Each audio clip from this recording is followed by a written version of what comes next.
All right, welcome to The Explainer. Today, we are diving into the Gospel of Mark. And look, if you think of the Gospels as these slow, dusty ancient texts, think again.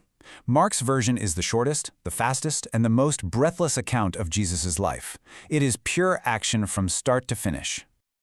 So let's get right into it. The Gospel of Mark really reads less like an old text and more like a modern screenplay. It's just full of speed, a ton of mystery, and a truly shocking ending. It just throws you right into the action and never ever lets up. You see, the story doesn't start with a quiet birth in a manger or anything like that. No, it kicks off with a sudden, dramatic announcement out in the desert. There is absolutely no slow buildup. Mark just throws us right into the middle of everything.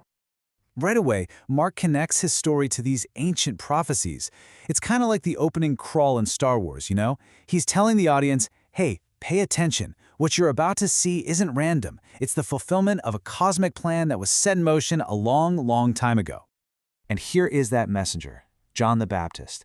And this guy is, well, he's intense. He's this rugged figure living out in the wilderness. And yet his message is so powerful that it's pulling massive crowds all the way from the capital, Jerusalem, just to hear him. He completely captivates them. And then our main character arrives. Jesus of Nazareth comes to be baptized. And this is not just some quiet little ceremony. Mark describes it as a spectacular, cosmic event. The sky literally rips open, and a voice from heaven itself confirms Jesus' identity right from the very beginning. Mark uses the word immediately all the time, especially right here in the beginning. It creates this incredible sense of urgency. Jesus begins his mission, calls his first disciples, and they drop everything, their entire livelihood, and follow him at once. The pace has been set. So let's move into the next phase. And really, it's just a whirlwind tour of Galilee, where Jesus demonstrates this absolutely incredible power. The action just keeps escalating. The pace here is just relentless. Mark gives us this rapid-fire montage of miracles that all point to one single thing: Jesus' authority. He doesn't just heal people, he claims the authority to forgive their sins, which was something only God was supposed to do. He shows authority over nature, over evil spirits, and even over the laws of physics by creating food from pretty much nothing. So, here's the crucial point. His power wasn't just in what he did, but in what he said. See, people were used to teachers who just quoted other famous teachers. But Jesus spoke with a direct, personal authority that was completely different, and it both amazed the crowds and really threatened the established religious leaders.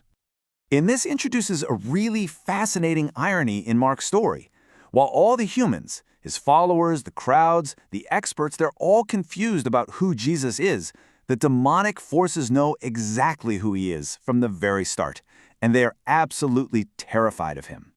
And this brilliantly illustrates a central puzzle in Mark's story, something that's often called the messianic secret. After a dramatic healing or a demon crying out his identity, Jesus often tells them, "Be quiet, don't tell anyone who I am." It just builds this incredible sense of mystery. Why the secrecy? Who is this man really? So the story builds to this huge turning point right in the middle of the book, where that central question of Jesus' identity finally gets an answer. But it is not the answer that anyone, especially his closest followers, was expecting.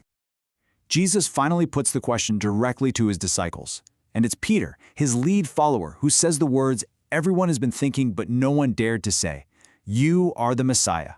This is the moment, the declaration that he is the Christ, the long-awaited king who is destined to save Israel. But just as they think they have it all figured out, Jesus delivers the biggest plot twist of the entire story. For them, the Messiah was a very specific hope, a warrior king who would destroy Rome with military power and restore Israel to glory. But Jesus completely redefines this.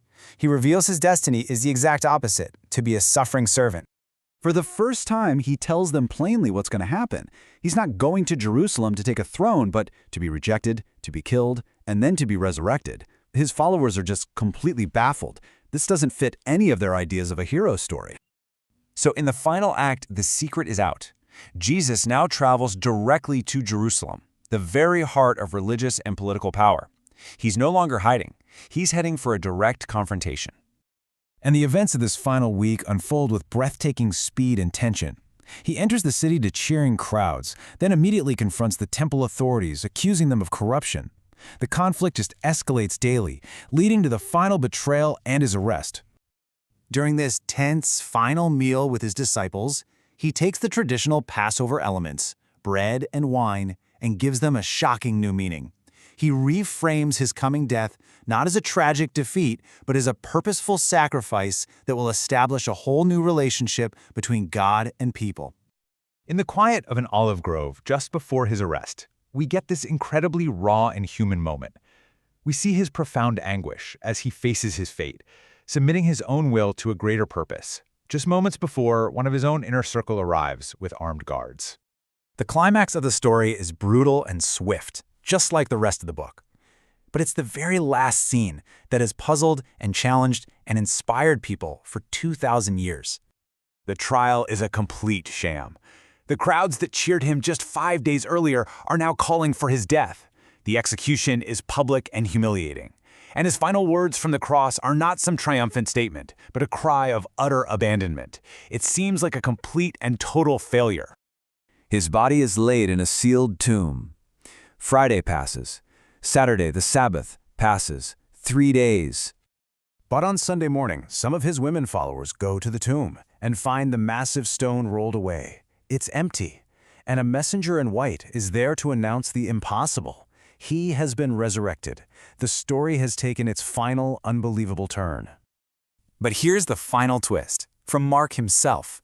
The most reliable early manuscripts of his story end right there, abruptly. An angel tells the women, "Go and tell the disciples the good news." But instead, the text says they fled from the tomb, trembling and bewildered, and they said nothing to anyone because they were too frightened. And the story just stops. It forces you, the reader, to confront the news and decide, what do you do with this story? Do you stay silent in fear, or do you tell someone? The choice is yours.